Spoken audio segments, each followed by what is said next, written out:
$29.99 a month. That's how much it's going to cost you to watch WWE PLEs in 2026. My name is Sancho West, and welcome to Sancho West Wrestling, where we talk about all things wrestling. If you love wrestling, consider subbing to the channel. And this is the breaking news that happened earlier today. I'm sure you already seen it if you're locked into the internet as much as I am, that the ESPN and WWE are creating a partnership, and that the WWE will be a part of the ESPN's direct-to-consumer ecosystem. That's basically the ESPN app. That's going to include the WWE, UFC, and a variety of different sports like college football, NHL, anyway, it's a lot of sports all included for $29.99 a month. Now you could get a bundle that includes Disney Plus, ESPN, and Hulu for $29.99 a month for the first year. And I know you may be watching, a lot of my fans are international, be like, this doesn't affect me. This really affects United States fans, because going forward, you're going to be looking at a lot of money. I did make a video earlier talking about the increase in prices at live events that's going to put a kind of pressure on the number one fan base that I feel that the WWE is going to push out, and that is the family. If you looked at the live events, you look at the cost per ticket, you look at how much it costs a park, how much the merchandising and food and the arena, all that kind of stuff, the prices are like $1,000 for a family of four. And compared to 1990s and things of that sort, that is a big jump point in increase. And this increase now is affecting us, for the viewer at home. I think the biggest thing, the challenge for the WWE is they've kind of spread themselves too thin when it comes to how you got to consume the product. Already for the WWE's Monday Night Raw, its flagship show, you got to watch it on Netflix. In order to watch SmackDown, its 2-hour show on Friday, you got to have a USA Network. If you want to watch NXT, the third brand, you got to watch CW. And already you've already separated two different things. And then if you want to watch PLEs, you had to watch Peacock. Now, look at the start of this entire thing. I feel like the WWE had humble beginnings when they had the idea of the WWE Network, that everything could be at one place for $9.99. Who can forget all those different promos that they always talked about the WWE Network being $9.99? When they made the shift to Peacock, there was a lot of concerns that the price did go up a little bit, and it went from like $14.99 for a decent package that includes the PLE's video packages, which I think is the best part of paying that premium. There is like a Peacock cost for like $8, but you want to go commercial free to get those video packages to the PLE, because the WWE video packages are awesome. I digress. The point I want to make is the WWE Network, $9.99, great deal, had all the PLEs, including the Big Four and the archive, which I feel is very underrated that not a lot of people are going to talk about. When it came to Peacock, slowly they started bringing over the archive, but they had WCW things. They had a lot of old school wrestling, and it felt really cool to get all the nostalgic all in price in one. At the same time, when you have Peacock, you have great access to a lot of great NBC shows and movies and the Olympics and things of that sort. But now we're moving over to ESPN. We don't know yet about the archive. We don't know if that's going to live on ESPN or is going to stay on Peacock. But if it does eventually move over, I'm fine with that. I do enjoy ESPN's original programming, like documentaries. If we get more of that integration, that's going to be great. But let's talk about it from multiple angles. First, the consumer. The price is going to go up. It's going to go up about $20 or so a month. If you consume all wrestling right now, currently, it's about $70 a month. If you have a decent YouTube TV deal, whatever you have it may be fluctuate a little bit lower, maybe a little bit higher if you use Sling. My point is, it's about $50 plus in order to be involved with WWE wrestling at its best and to consume all of its product, right? That means next year it's going to go up another $30 to $20, around $90. So that increase is going to be rough for a lot of people, considering that everything else, the prices are going up, and our incomes are not going up. They're not matching that. It's going to be rough. And the biggest thing I think is going to be rough is that there's so much content going to be available for you. Yes, ESPN, Hulu, Disney Plus. But what if you're a wrestling fan that just wants to watch the PLEs? Are you think it's going to be justified to spend $30? And I know you're an old head out there like myself that's like, hey, we used to pay $70, $80 for pay-per-views. This is not going to be a big thing if you're a real wrestling fan. But dude, times have changed, okay? When you were able to get wrestling at the highest level for $9.99 for the PLEs and the archive, and now you have to pay $29.99, that's a big increase. And it's just gonna get, I think it's just gonna get nastier as time goes on. Eventually, yes, now you get all the PLEs about 10 for the year, but imagine if the big four of the major four are gonna get priced out and pieced out. Yes, this is a TKA move. I do believe that WWE is moving away from a consumer-friendly product more to a corporate brand-friendly product. TKO now running the helm, taking over. We've already seen a couple of clashes in the booking behind the scenes of course, like The Rock and the Triple H, things like that, of certain superstars getting pushed, things like that. But now I really think it's going to be affecting more and more as time goes on to us, the consumer.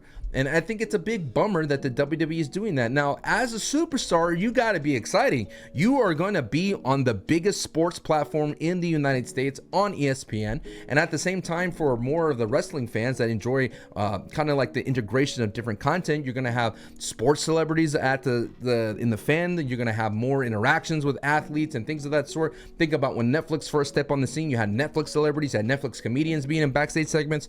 You're definitely going to get more of that with ESPN's involvement. The WWE is going to be more integrated with ESPN. I'm sure if you're a sports fan, you're probably grown that the WWE is going to be more involved in your weekly programming, because already the WWE had segments on the Pat McAfee show, and I've always wondered, what does a sports fan think about when Pat McAfee starts working an angle and starts bringing on WWE superstars? Do they feel this nostalgic of this inner child being happy to see Triple H on ESPN, or do they groan that they think that wrestling is not cool and it's fake and things of that sort? The WWE's plan is to try to get more casual fans involved into the WWE. Like, hey, you saw Sheamus on NFL, or you saw Seth Rollins talking about Chicago football. Maybe you'll watch Seth Rollins on the PLE that he's going to be at WrestleMania. And I think that's a big gamble. And at the same time, ESPN's hoping that you would flood over to football, that you would flood over to the different things. But I do believe that wrestling fans, we love wrestling because that is something that not a lot of people represent us everywhere we go. There's this whole thing of this Renaissance era saying that wrestling is cool now and things of that sort. But we always thought that wrestling was a really damn cool thing that we love to talk about, and we honed it on. And eventually, with the progress of the internet, with social media like TikTok, we finally are finding the communities, and the WWE is realizing that there's a big fandom out there in social media that they are slowly embracing. But that is the different effects of it. We talked about the consumers. The price is going to go up. It's going to be harder to be a more dedicated fan.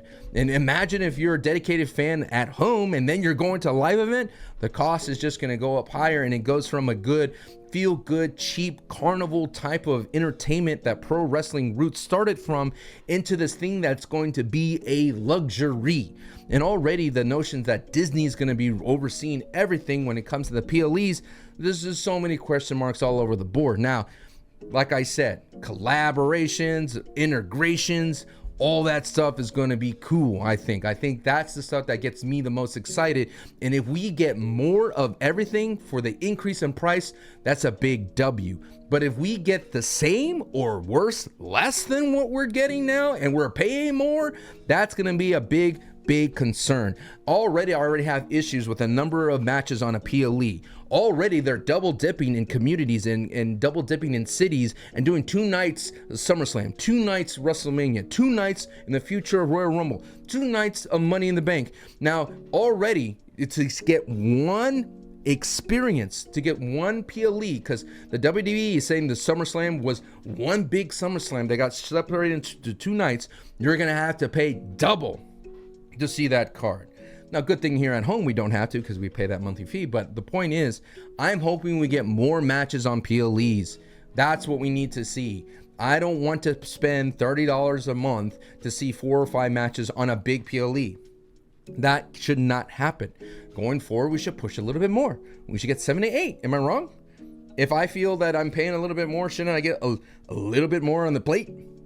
So that's the thing that's going forward. And I'm hoping that this relationship does create better care for the wrestlers. I'm hoping that if you're in the umbrella of sports entertainment, that the athletes are considered like those wrestlers are considered athletes and they get the care like an athlete. And it's interesting that I'm hoping that at least a silver lining of this thing is that people will see these wrestlers as athletes. I think the Netflix documentary Unreal has kind of shed that light, and I think if ESPN could do a little bit more of the documentaries on the wrestlers, I think we could get that aspect. I'm hoping that a little bit of shed of respect for this business, for the art of pro wrestling could be a side effect of this relationship between ESPN and the WWE.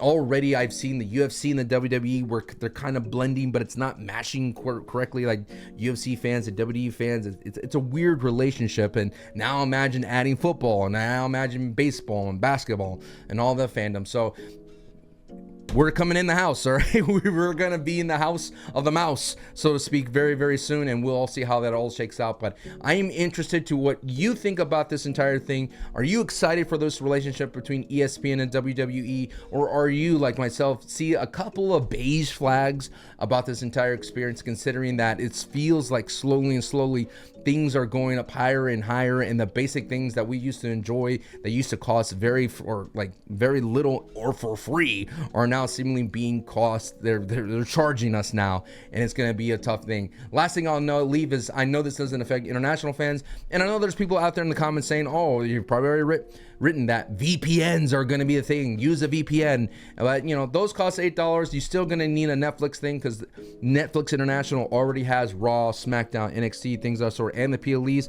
So that may be your solution going forward. I can't tell you that's the best thing, because VPNs for me always are things that are not consistent sometimes, and the signal and in terms of the speed quality are always lower for my taste. But VPNs may be a solution for you. I'm not sponsored by any VPNs, but some content creators are. You could look into it for yourself and learn how to use a VPN, so that way you could maybe save some money going forward. I'm not going to tell you that's the best thing to do. I'm not going to support any third-party apps that are maybe sketchy, but that's what you're going to see. I think a majority of the fans that already are priced out from the product have no choice but to continue their fandom in those ways. And that's the avenue that they're going to go. I don't know what this is going to mean for reaction channels and things of that sort. When you post content on Instagram, things like that, Disney can be someone that could be very aggressive in copyright and things of that sort, or watch parties as well. We don't know. A lot of things are going to change, that's for sure. And it's already changing how we consume the product, at least on a PLE level. We've already changed from a cable to streaming, and things are going to get more complicated. But I'm just hoping that the product gets better, we get more of everything, and then at the end of the day, I'm hoping the superstars get better treatment when it comes down to recovery and things of that sort. And I'm hoping that they get a little bit more respect at the end of the day. Comment down below and let me know what you think. I appreciate you watching this video, and sub for more as always. Peace.